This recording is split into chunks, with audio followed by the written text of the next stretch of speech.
Ladies and gentlemen, it's a great pleasure to see you here today. It's a great pleasure to welcome you to the Cliveden Literary Festival.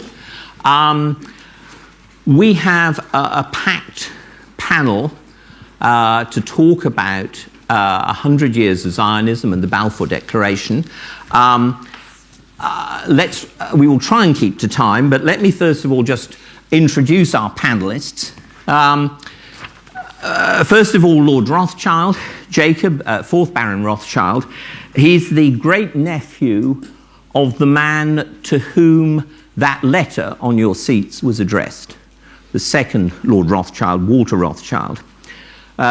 Jacob Rothschild is a distinguished public figure in this country, banker, an enormously generous philanthropist in all sorts of areas, the arts, architecture, archaeology, an honorary fellow of the British Academy, and it's very nice and very special to have a representative of the Rothschild family here today to talk about some of that.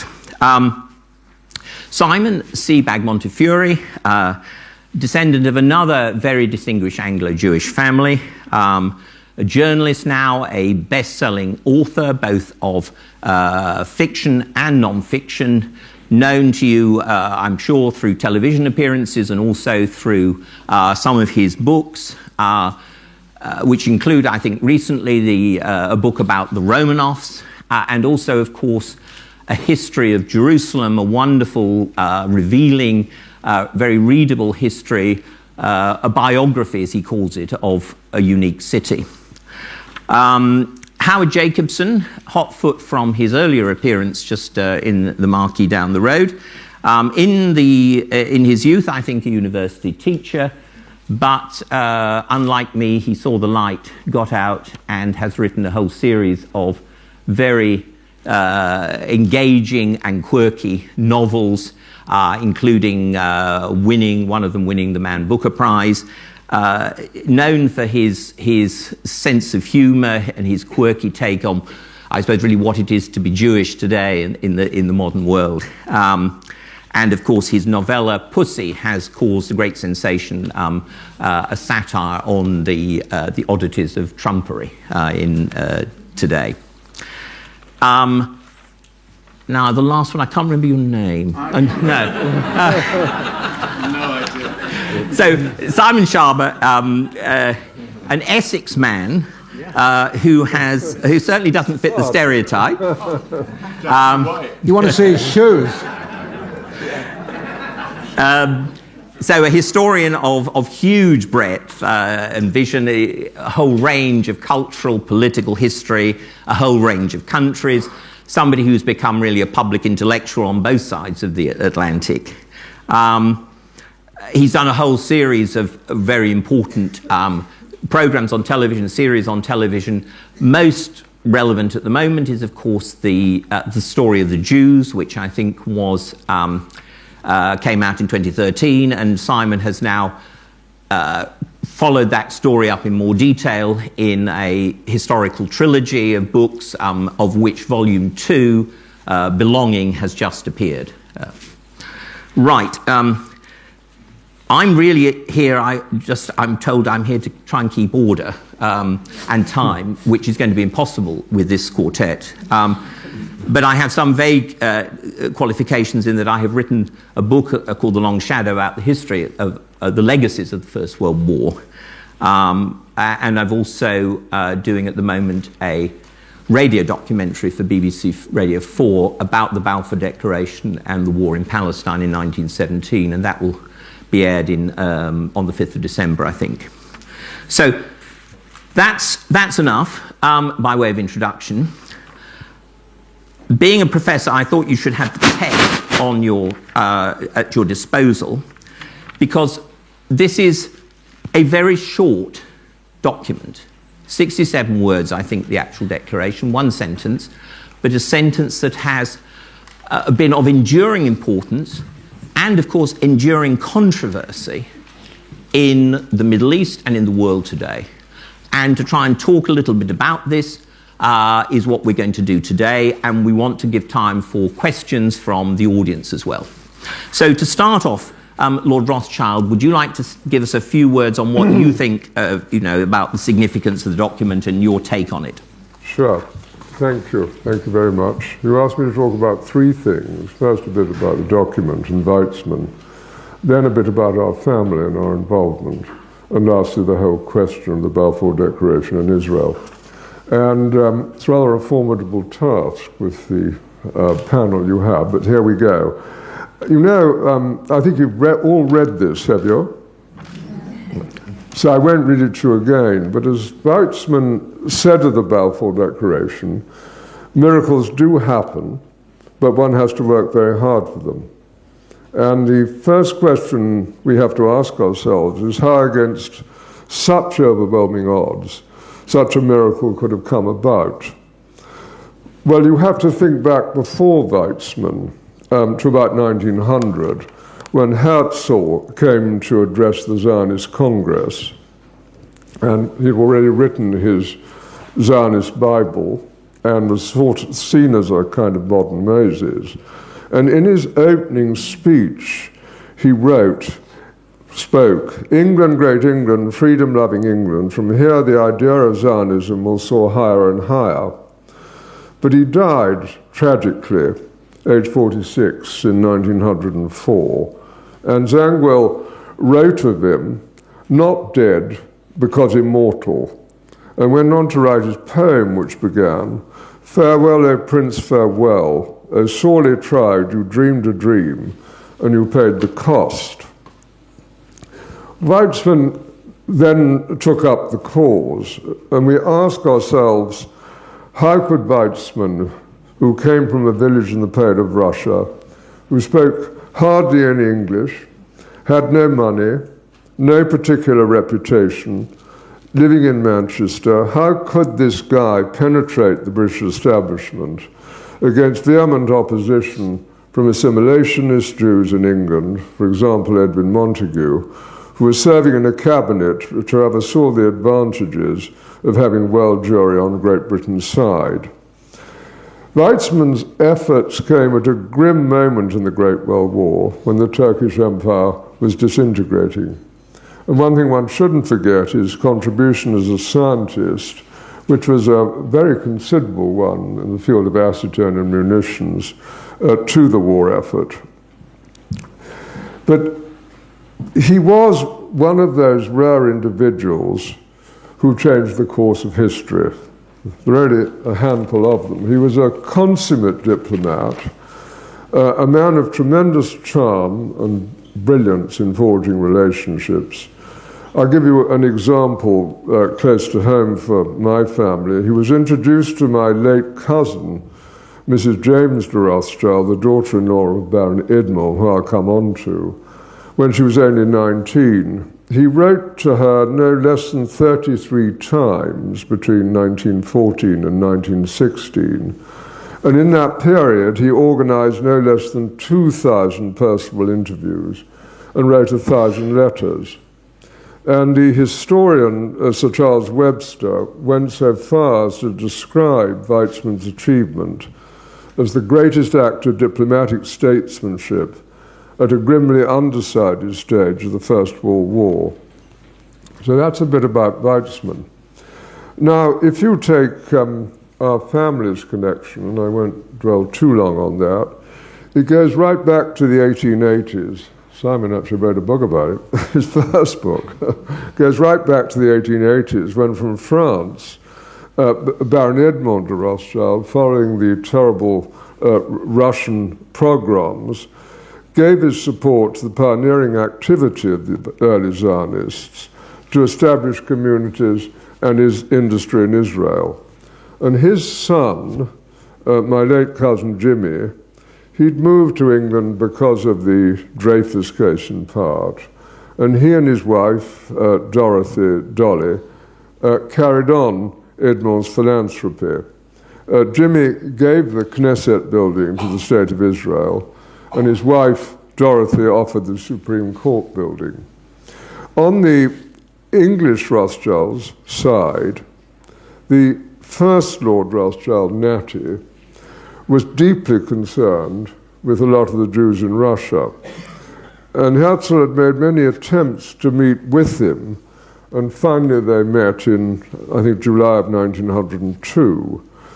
But it's fair to say that he never fully embraced Herzl's ideas, although he warmed, I think you would agree with me, to the idea of a mandate for Great Britain over Palestine, with the Zionists having a home there. Natty died in 1915, and his son, Walter, who was the second Lord Rothschild, was an astonishingly eccentric individual. He was converted, however, surprisingly, by Weizmann to become a passionate Zionist at a time when his great interest was to create the finest private collection of natural history specimens ever made by one man. And he succeeded, indeed, in doing so at his museum, some of you may have seen, in Tring.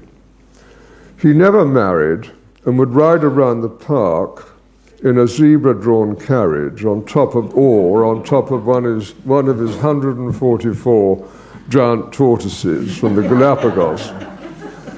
But he was serious. He published over 1,200 books and papers, together with colleagues, based on his collections, and had the distinction of being made a Fellow of the Royal Society.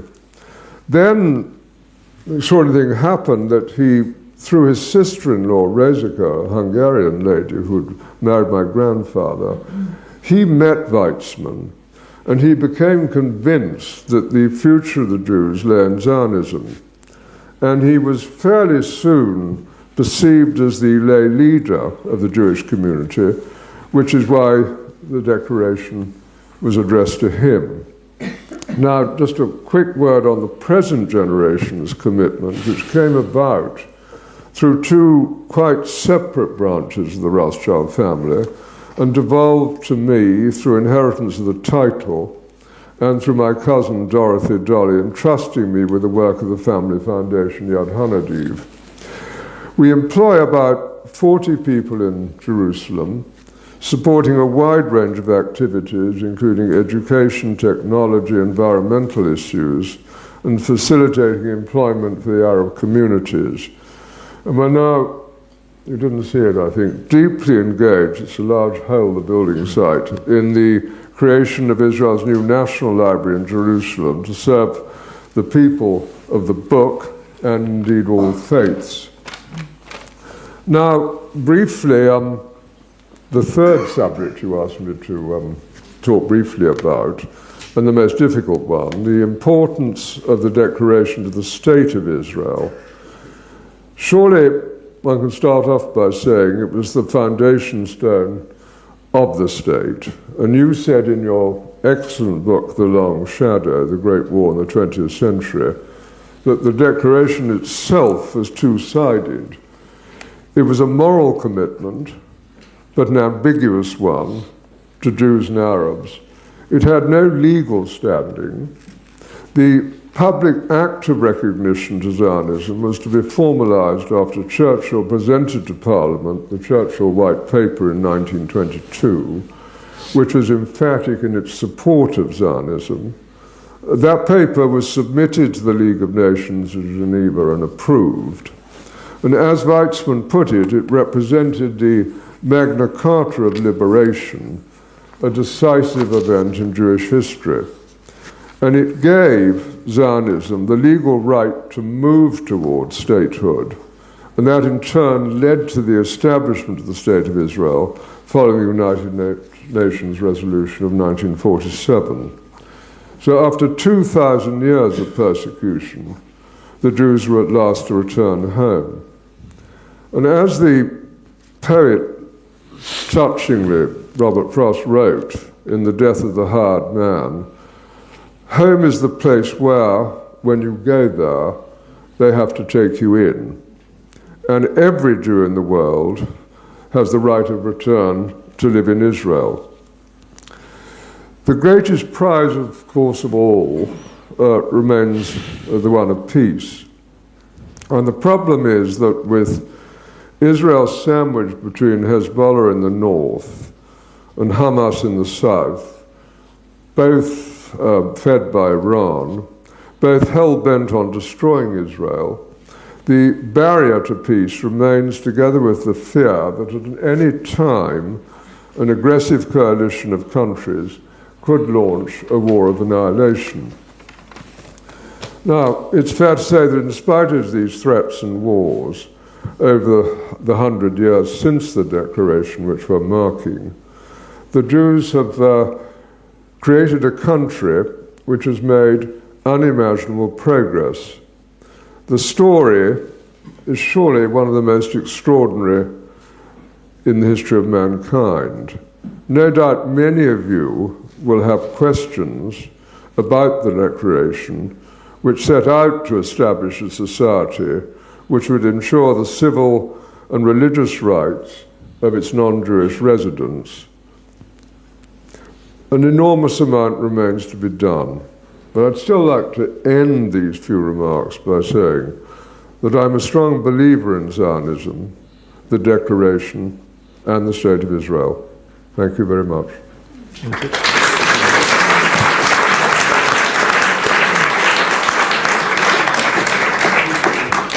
Thank you, Lord Rothschild. Simon Sebag Montefiore? I'm just going to say a couple of things, because that's what I've been told I'm allowed to make. It's 2 points. Jacob, Lord Rothschild got 3 points. But what I wanted to say was, it was, as Jacob suggested, a miracle when this when the Balfour Declaration was handed down, and it was not for nothing that when Sir Mark Sykes came out of the Cabinet Office with the news that the Balfour Declaration was to be given, that he called out to Professor Weitzman, who was sitting outside, "It's a boy, Dr. Weitzman, it's a boy." And so there was this sense of an amazing birth in every sense. But it's often claimed, and Jacob has emphasized the achievement of Theodor Herzl, it's often claimed that Zionism was invented in 1896 with Herzl's famous book, the Judenstaat, the Jewish State. And that was certainly the beginning of the movement, the modern political movement. And part of Herzl's genius was that of organizer, networker, promoter, projector, all of these things which sound very modern. And he was really the first modern figure who embraced this idea. But the ideal of Zionism is such an ancient one that long before the name existed, it's important to understand that the idea of Zionism, of the return to the Holy Land, to Jerusalem, really began on that day in 70 AD, when Titus Caesar stormed the temple, stormed Jerusalem, destroyed the temple, burnt Jerusalem, massacred everybody within it, and expelled the Jews. For a long time after that, Jews were allowed to exist in Judea and Samaria, the provinces of the Roman Empire, but not in Jerusalem itself. And Galilee too. And Galilee too. And of course they also lived all over the Roman Empire, in Cyprus, in Rome itself, in Italy, in North Africa, and there are other Jewish communities in what had been Babylon.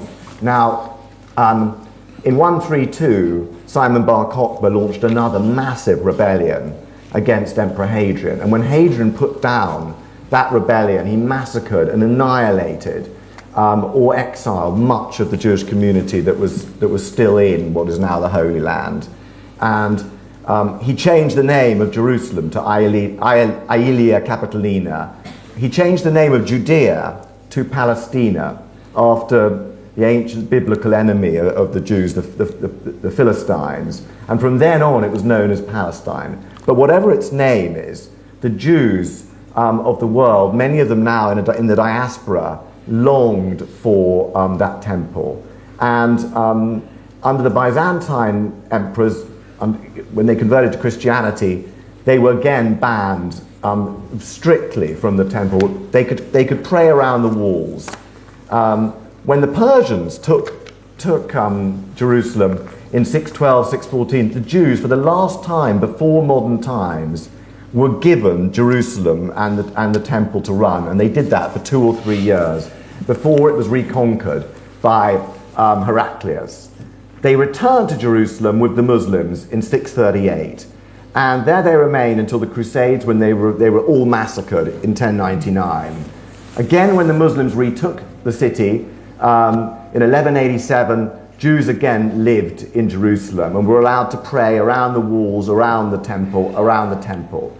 The rest of the Jewish population, the mass of them, were spread around Europe, and they continued to long, if they could afford it, to return to Jerusalem. Great traumas were suffered by the Jewish people: the expulsion from Spain, the expulsion from England, the move to the Ottoman Empire, and so on.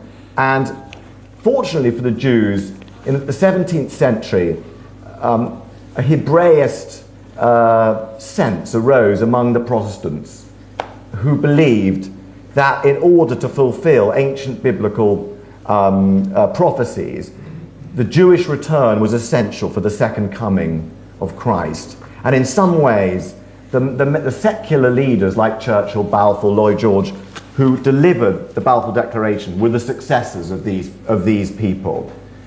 They were succeeded by the evangelical, muscular, imperial Christians of Victorian times, Lord Shaftesbury, people like that. And their heirs were Balfour, Lloyd George, and Churchill, Philo-Semitic statesmen brought up on the Bible, the St. James edition, of course, and who had great sympathy for the idea of a Jewish return of what became Zionism. The biggest helpers for the Zionist cause, apart from those cabinet ministers, were, of course, the Romanov Tsars of Russia, whose vicious anti-Semitism and growing anti-Semitism converted millions of Jews to the idea of returning to Zion. And so their help was an ironical one. So that's my first point. The second one, which I'll make more quickly, is that the Balfour Declaration, I believe, is the result of many things: of a just cause, a just longing for a return, the rights of Jews, like any other people, to have a home. But it was also a result of perfect timing. It happened in 1917, as Jacob touched on. 1917, the war on the Western Front was disastrous. It seemed like it would never end. Vast bloodshed and stalemate in the trenches. Fortunately, America had just entered the war. Russia had overthrown its Tsar, but was just holding on in the war, barely, scarcely, facing enormous routs on the Eastern Front. It was believed, and it was believed that the Jews of those two countries held almost mystical power over world affairs. And they were vast communities. There were 6 million, or going up to several million in America. There were 6 million in Russia. And it was believed that they would be important. The British government was pursuing all sorts of other avenues to try and defeat the Central Powers. They were negotiating with the Arab family, the Hashemite family of Hussein, Sheriff of Mecca. They were also dividing up the Ottoman Empire in discussions with Britain, with France and Russia. So all of these things were happening. And I believe that just as the promises to the Sheriff Hussein of Mecca could only have happened in 1917, so the Jews were lucky that the miracle of Balfour was in many ways the result of the unique situation in 1917. So a combination of vast and long historical longings with a just longing for home, and a combination of perfect political and military timing created the environment for the giving of the Balfour Declaration. Thank you.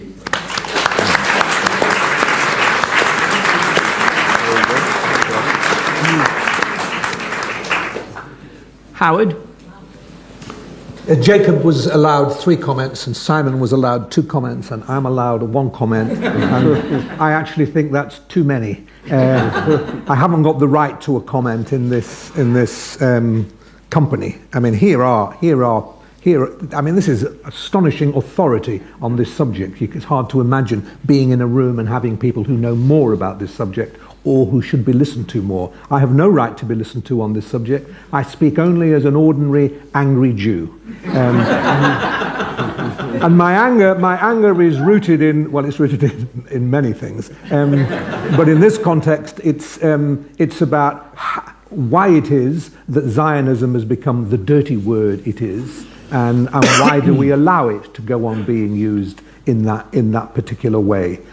So I have got nothing to say about the Balfour Declaration, except that I am pleased there was such a thing, and I am interested in the before and the after. The before, as one learns about it from both Simon's terrific books, the book on Jerusalem and Simon's new book on belonging, both fantastic.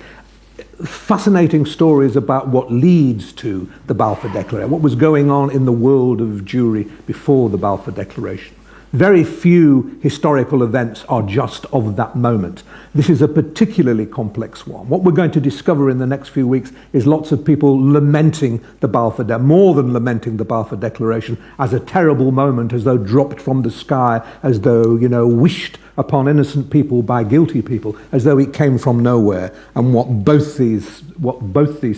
all three historians will show you is that this was an act long in the brewing. And it's terribly important that we understand that. Once you know how long it was in the brewing, you cannot go on using that word Zionist to mean the kind of things it's been made to mean. I'm also very interested, I don't know whether this has any bearing on some of the stuff that one reads about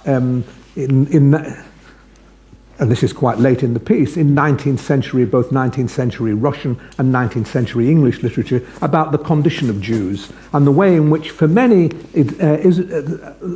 a return to Israel wasn't just a place of safety, a place of refuge from danger, and the danger was immense, but also was an opportunity seen by many critics and novelists at the time to rescue Jews from themselves. That there was a feeling that the Jews had become introverted, that Jews in those little shtetls of Eastern Europe who were praying all day and believing that they were the chosen people, and the irony of them believing that they were the chosen people and they were living in this terrible poverty, and also their minds had shrunk to just the daily repetition of ritual. It was hoped. There's a very good essay by Isaiah Berlin, I can't remember its title, you'll know it, where he talks about that behind Zionism there was this belief that the Jews could be rescued from, intellectually and spiritually, from this narrow round of repetitive ritual. And one shouldn't forget that Zionism also means that. And when some of us regret some of the things that have happened to Zionism, it's not only some of the political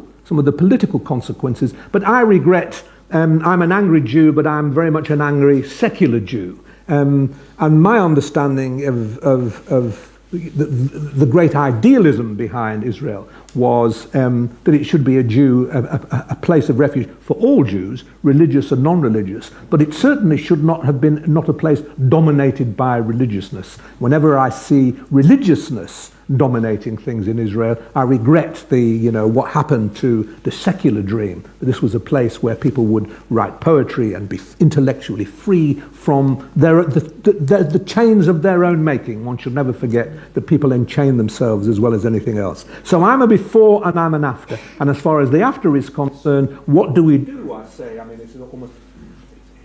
If I knew how to make a rallying call, I would make it. But what on earth is one to do? With the whole way in which Zionism is talked about now, if the Labour Party ends up I don't want to turn this into local politics, but if the Labour Party gets in, we're going to get a lot more of this. We're going to get a lot more of the evils of Zionism. And somehow or other, a dialogue, a debate has to be started that refutes that. This is not what you say. You cannot go on saying we're not anti-Semites, we're just anti-Zionists, without realizing that in the end, if you are an anti-Zionist, you are anti the aspiration, an ancient aspiration of the Jews. You are anti a liberation movement of you are anti something that the Jews desperately needed, and therefore you can't go on saying I'm anti-Zionist, but I also love the Jews. That's my best on the subject. Well done.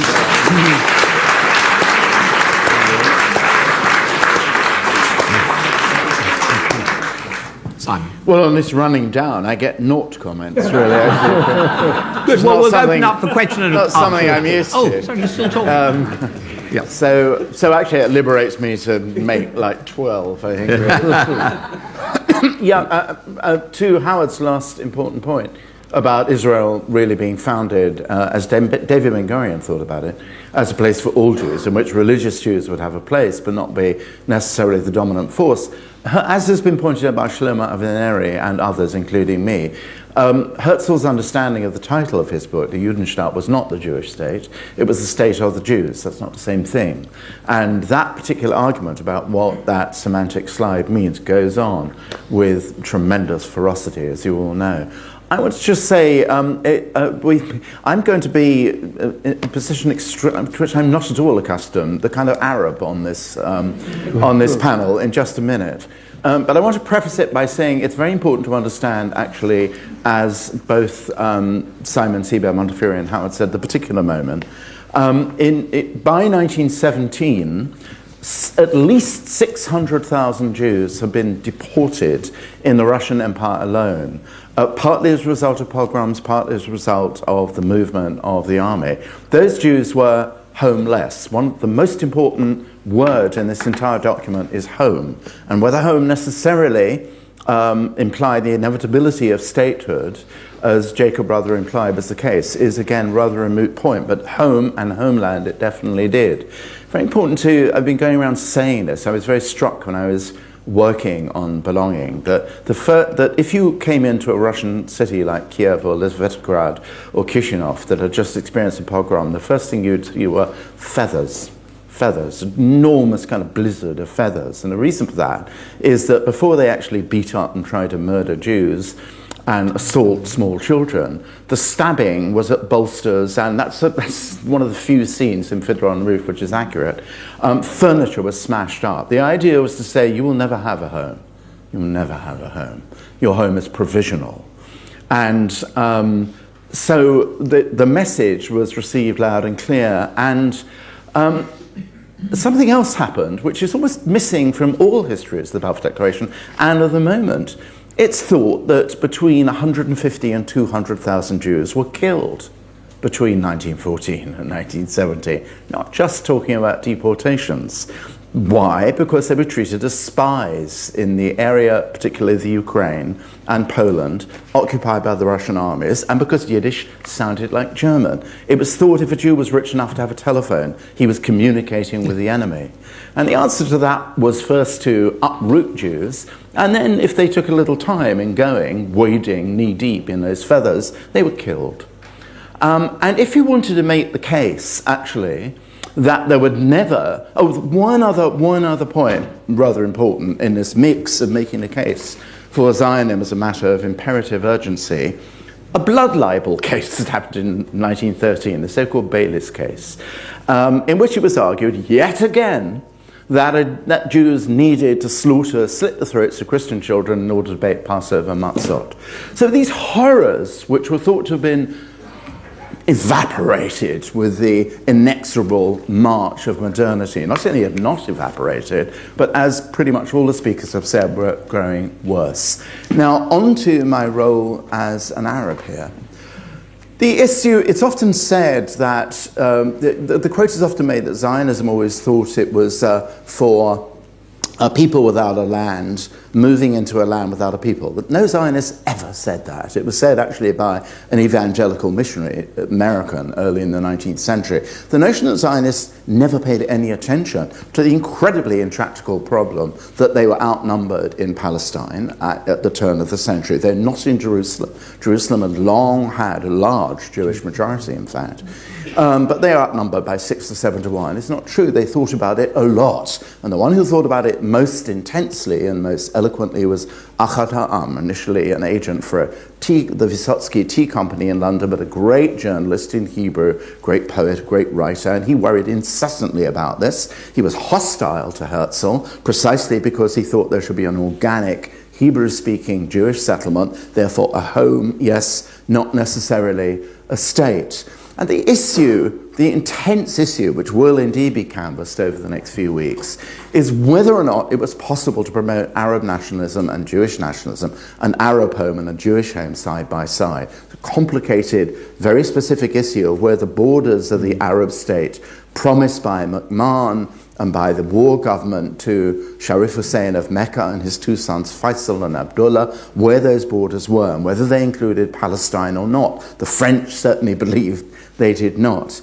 And you think, well, with this dark hindsight we have, it was always going to be a monstrous case of collision between two intractable desires. And if you take the Zionist view, I too, unrepentant Zionist, there is a very large place for the realization of Arab nationalism all through the world. And on the other hand, we have those 150,000 Jews slaughtered. Why should the Arab population have to deal with the sins of the Europeans? The answer lies, and it shouldn't be treated as a penalty, in what's been said before, that the continuous connection, the intense connection, not just all those times that Simon Sebag Montefiore just spoke eloquently about, but Jews coming back to creating modern Tiberias, Kabbalism being created in the 16th century, it never ever went away. That's why it could not be in Uganda, it could not be in El Arish. But could this thing actually be brought together? And this was actually broached in an agreement made between Faisal and Weizmann in January 1919, Declaration of Principles. Later, Faisal would actually in a letter welcome the Jews back to their ancient land. But still, that might have been a matter of manipulation. Could it happen? Remember, Weizmann is a scientist. And his notion, which we may now see as ingenuous, Vladimir Jabotinsky always said, you can't buy Arab anger off with irrigation, words to that effect. But Weizmann thought it would be possible for there to be a shared place in the Middle East, which would, in a sense, through science, through economic investment, through modernization, with the possibility of a secular world in the Middle East, with places for religion in which all boats would rise together. Now, it does sound, in retrospect, like a kind of wild fantasy, and yet I'm here to tell you that one of the few tiny grains of hope in the Middle East is where the two colliding narratives agree to park their mutually irreconcilable passions. I have a little bit to do with a wonderful organization, it's tiny, but it is heroic, called EcoPeace, which has offices in Ramallah, in Amman, and in Tel Aviv. And it's to do with the water situation in Palestine and including Gaza, which in many ways is catastrophic. And it has to be a collaboration. The fate of this particular ecological system demands actually parking the bloody history of these intractable narratives and just getting on with it in the sort of spirit which Weizmann actually anticipated. It may never prevail. We are learning in our own time that the kind of visceral creation of estrangement has purchase in politics, fatal, toxic, poisonous purchase, not just in the Middle East, from Myanmar to the Arizona. And that's what we're coping with now. So it is very important as the discussion of this moment goes ahead that we bear all these things in mind. Thank you.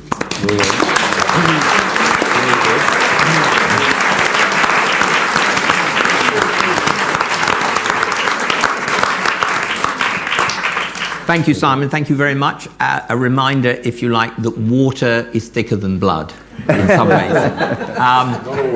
Before we open up, we have a few moments. I would just like, because this panel is in a sense weighted in one side, and I'm so glad Simon has made his, as it were, two-faced presentation, you know. What reactions do you have, the rest of the panel, to this question, you know, where is the Zionist project today with regard to those few lines which are inserted at the insistence of Lord Curzon, former Viceroy of India, about the rights of the non-Jewish communities? I mean, that is the intractable issue. Simon has talked eloquently about it. Do you have any comments about that and where it relates to Zionism today? I think I may be speaking. I may be speaking for other of us on this panel when I say that much of what has happened recently, while we celebrate the creation of the State of Israel, and I celebrate it every day, equally much of what is happening there now I don't support, and I am disappointed by, and I'm not completely satisfied with the state, the ideal vision of the state that we believed was coming into creation, that Ben Gurion talked about. There are many things about the present government, for example, that I'm certainly not a great fan of, and I don't know how the rest of you feel about that. But I mean, but of course, I mean, I personally am a believer in the old plan of a sort of two-state solution, which still seems to me the only way that both peoples will get full freedom to have their own states, and that may be becoming an old-fashioned view. I don't know what all the rest of you think. Well, Rothschild, do you have a... It's an incredibly difficult moment, isn't it? Because I'm sure not many in this audience would wholeheartedly approve of what's going on in Israel, but you have had progress in certain areas. I mean, you mentioned water, Simon. It's a very, very big development in the last couple of months when the Jordanians, the Palestinians and the Israelis agreed on a vast water project. The problem, I think, is this, isn't it? That you've got Hezbollah in the north of Israel, and they've got 150,000 missiles buried underground, and they're heavily supported by Iran. And then in the south you have Hamas, and Hamas, was announced yesterday, is coming together with the PLO. Now, what does that mean for Israel? I mean, Hamas and Hezbollah are hell-bent, as I said, on the destruction of Israel. So, in that kind of situation, you can understand, I think, why Israel is so right-wing, that it has to defend itself. As we know, it's a tiny country. A notch, I can't say Wales, but it is.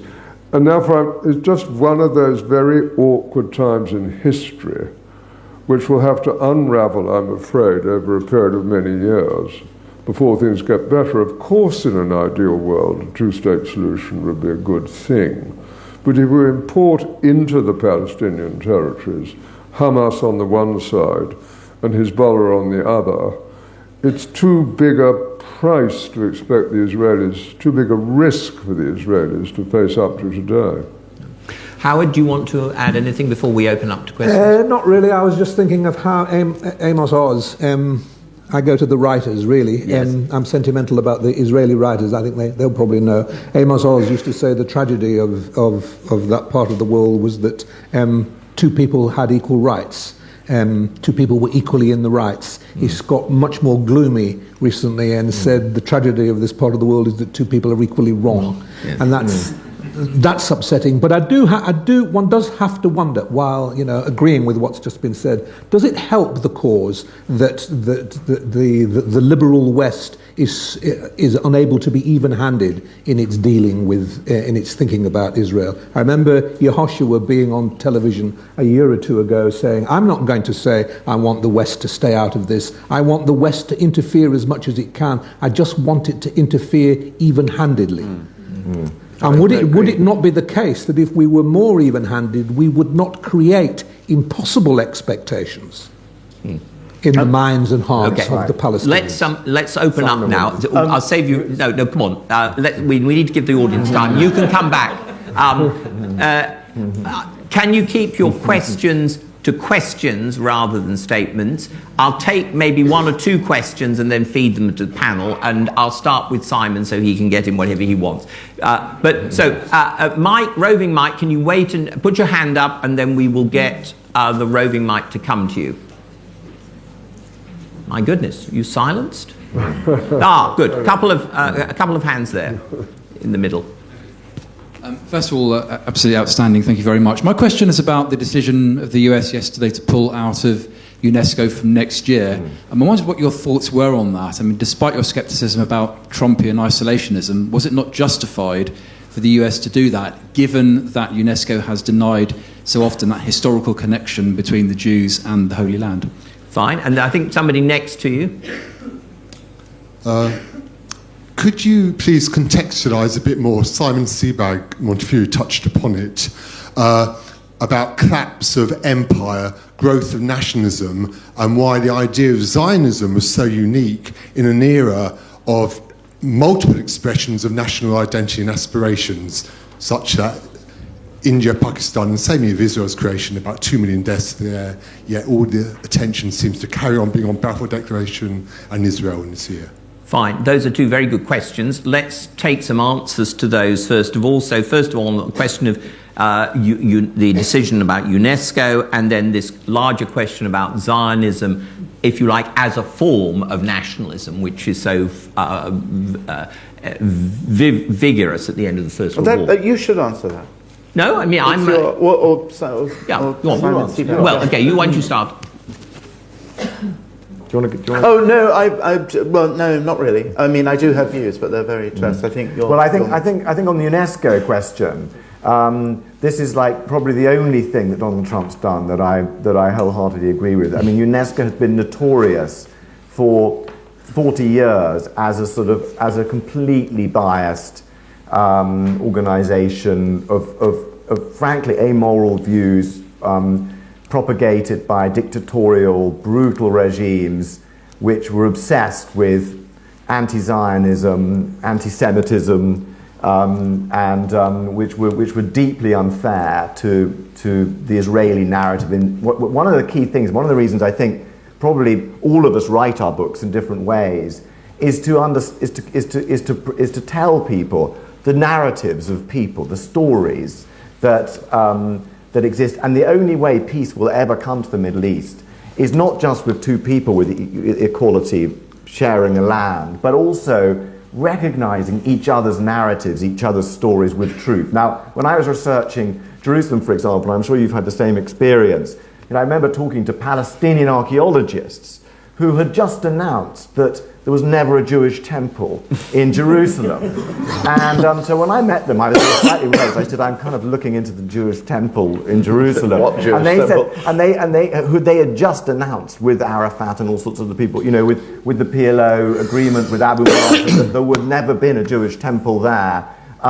As soon as I was on my own with them, I said, "What about the?" They said, "Of course, I can show you all the stones. Let me take you down there. Let me show you Herod, and this is the origin." I said, "But you just said there wasn't one." And they said, "Yeah, but we can't say it in public, but we all know it was so." And this is just a small demonstration of the challenge. Now, UNESCO has been the worst culprit in doing this, so absolutely it should be unfunded. It should be closed down. The absurd things they've said about Hebron, about Jerusalem itself, have been crimes against history and acts that will do nothing to ever bring peace to the Middle East. So that's one point.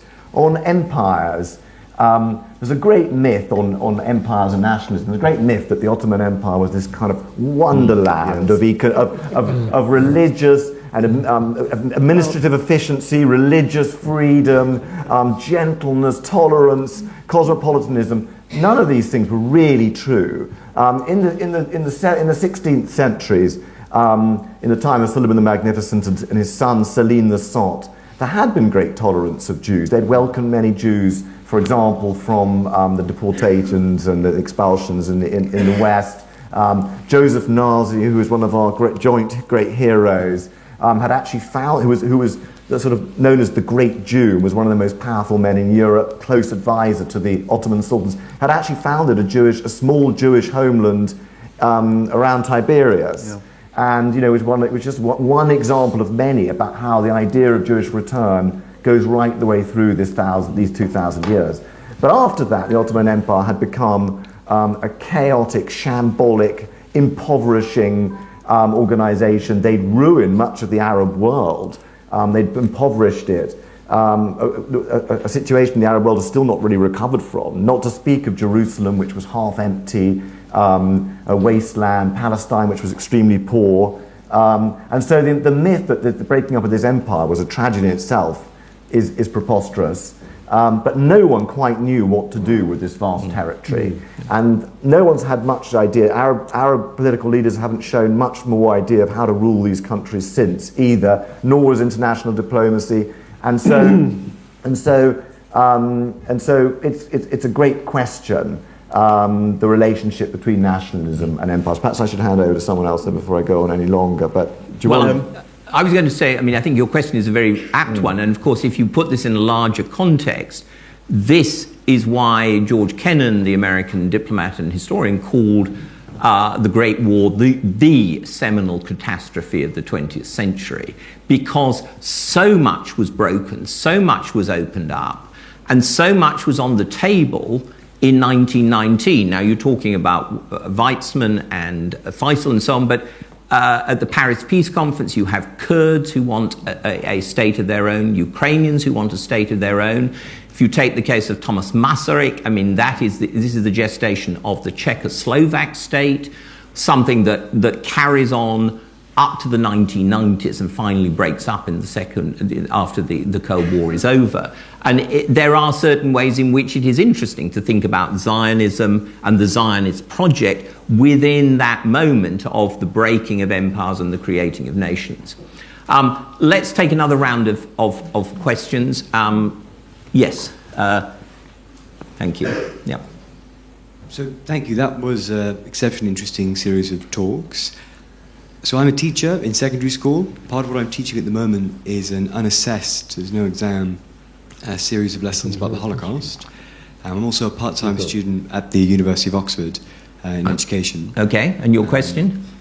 My question is, in light of the UCL Holocaust Education Research Project, the new National Memorial for the Holocaust, how do we think that the best way to teach young people about the Holocaust, to dispel these theories or these ideas of anti-Zionism, which are exceptionally popular in young people? So really just a general question about education. How we should teach the Holocaust to young people. Another question? Okay, I can't see very well, I've got the light in my eyes, but that's fine. Hello. Yes, hi.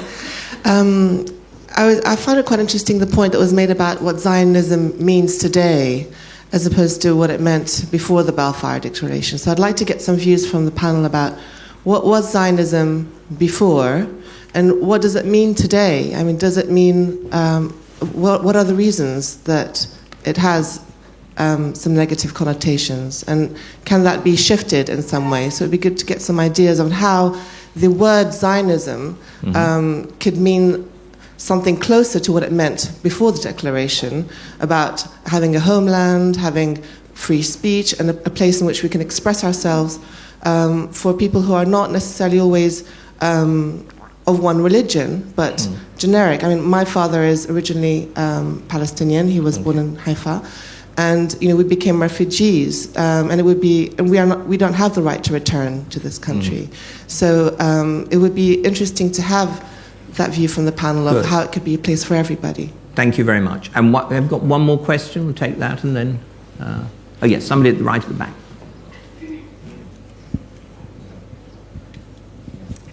Yes, I'm wondering if somebody on the panel can also comment on the rise of anti-Semitism in the U.S. post-Trump. Right, okay. Well, we have 7 minutes here. Right, okay, yes, well, we're in the red zone now, definitely. Orange, yes, right, okay. So, teaching the Holocaust, Zionism today in its meaning and its capaciousness for all the peoples, and anti-Semitism in the US. Can I try a quickie? Yeah, go. Really well. Well, I think actually the first thing you need to say, because this is not self-evident, it is very simple, is that that anti-Semitism was not caused by Zionism, but the opposite way around, that Zionism was caused by anti-Semitism. The Holocaust is often taught as though it began in 1933, or began with the rise of Hitler, or some moment in Vienna. What we were all saying in our different ways was that this is a relentless, unending, self-modernizing, racializing, curse which affected, the Jews are not the only people to have been uprooted, to have been displaced, but the only people to have been essentially burdened with the guilt of having killed the Saviour and having going on slaughtering others for their own peculiar. So in some sense, there are millennia of peculiarly intense hatred which did not work out for the best as modernity went on. So it has to be a kind of long history. On the point about what Zionism now, I did want to come back and be very quick about this, because actually I think 1967, which were also made the results of 1967 a huge shift. You mean the June War? I do, because afterwards actually what happened to Zionism was essentially it's being overtaken by an extraordinary kind of Judaic religious fundamentalism. And I absolutely agree with Jacob's point about, Hamas on one side and Hezbollah on the other. So in some sense, being, vigilant is important, but that has absolutely nothing to do with settlements. What's happened in the settlement movement is actually a messianic, fundamentalist, Judaic push which has not helped that original broader idea of Zionism. I'll stop there. It's actually inimical to It's inimical. There's the irony of it. They say they're doing it in the name of Zionism. At one point, the Labour Party said the Netanyahu government, certainly Avigdor Lieberman and Israel Beitenu, was an anti-Zionist movement. I absolutely agree with that. I agree with that. Yeah. Anybody else would like to come in on those questions? I mean, Teaching of the Holocaust? think, Simon, on the question of settlements, the only defence of settlements surely is that for security reasons you have to populate that area with intelligent and good people. Now, the problem is that it hasn't led to a population of that kind. You said you have to populate. You mean for defence purposes? No, you don't. Israel has an extraordinary defence, incredible defence apparatus in terms of the Middle East. Having 7 people waving an Israeli flag right 10 miles from Jenin does not help defend the Israeli state, Jacob. That's nothing to do with it, in my view. Yeah, no, I think it could do and should do if we're going to have these settlements. Well, I would get rid of them tomorrow. it has an incredible defence, but if you take Iron Dome, for example, it can't cope with 150,000 missiles. A yeshiva 10 miles from Jenin is not going to help much either. Look, I think, as I said, the population of those settlements, I think, is highly problematic, if I can put it politely. So, would anybody like to come in and answer the question about the teaching of the Holocaust? Well, they should all read If This Is a Man. Right. Mm-hmm. So you go from Simon's suggestion that we go right back to the beginning. So the Gospel of John, followed by If This Is a Man. Yes. And then a good teacher will fill in the 2,000 years in between. So that's your job, right? Yes. Any other contributions on that? Well, just a very brief one. I mean, you have got an extraordinary phenomenon of the British government supporting a Holocaust museum right next door to the House of Parliament. So there's an acute awareness of the need to continue to educate people. If you take the library project, which Hannah and I are so involved with, it's the first time, really, because of the revolution that's going on, that you've been able to link up Jewish communities throughout the world and, in fact, to educate them. Now, of course, one doesn't only want to educate them, one wants to educate others, but that facility exists in a way that it hadn't existed before. I think one thing that's worth just saying about the Holocaust question, your question, is I think the key thing to understand about it, and I think is that the sheer uniqueness of the Jewish experience in the middle of the 20th century, the sheer uniqueness of a modern, sophisticated state, Germany, aided by many minions across the civilized parts of Western and Central Europe, who set about for racial purposes and with openness of intent, if not of the actual machinations of it, who set about the industrial slaughter of an entire people, to rid an entire continent and the world of one people who were entirely innocent. And I think that the amazing thing that they managed to achieve, the destruction of around 6 million of those people. I think that the thing you could teach, and perhaps, is probably one of the most extraordinary events of the 20th century in the entire human experience, that unique experience. And anything that I think diminishes the uniqueness, the specialness of it, and this is not, by the way, a specialness that whining Jews are longing to claim. We'd much prefer to claim other great achievements than being the victims in the Holocaust. But I think that, if anything you take away to teach, and if any of you take away something to understand about the Holocaust, I believe that is it. If I could just add something there, that I'm on the advisory committee of the Imperial War Museum's new World War II galleries. They've done the World War I, they're doing the World War II galleries. And we have had a lot of discussion about how those galleries, World War II, should relate to the Holocaust galleries. And questions about, can you absorb the Holocaust within World War II? You can't, for those reasons, as Simon said. I mean, what distinguishes the challenge, the nationalist project for the Jews as it developed over the 20th century, is that unlike other national groups, many of them persecuted, the Jews are in a unique position where their whole existence was in question in 1941-42. And so we have made it very clear, or the discussion within the gallery is very clear, that the new Holocaust galleries will actually have a link through at certain points to the World War II galleries, because clearly Endlösung, the final solution, could not have happened without that, if you like, baleful opportunity in 1941. You were talking about the opportunities in 1917 of a different nature. But you have to leave the Holocaust to stand as a separate entity because of that historical distinctiveness, that historical enormity in the proper sense of that word, enormity. We are now at -1, so we have to stop. May I make two announcements? Before I ask you to give our panelists a round of thanks, would you please stay in your seats until the panel have left and gone over to the book signing area outside and to the left, because otherwise they won't have a chance to escape. If you wish to harangue them, attack them, embrace them, do it over in the book tent rather than here. Ladies and gentlemen, please join me in thanking everybody for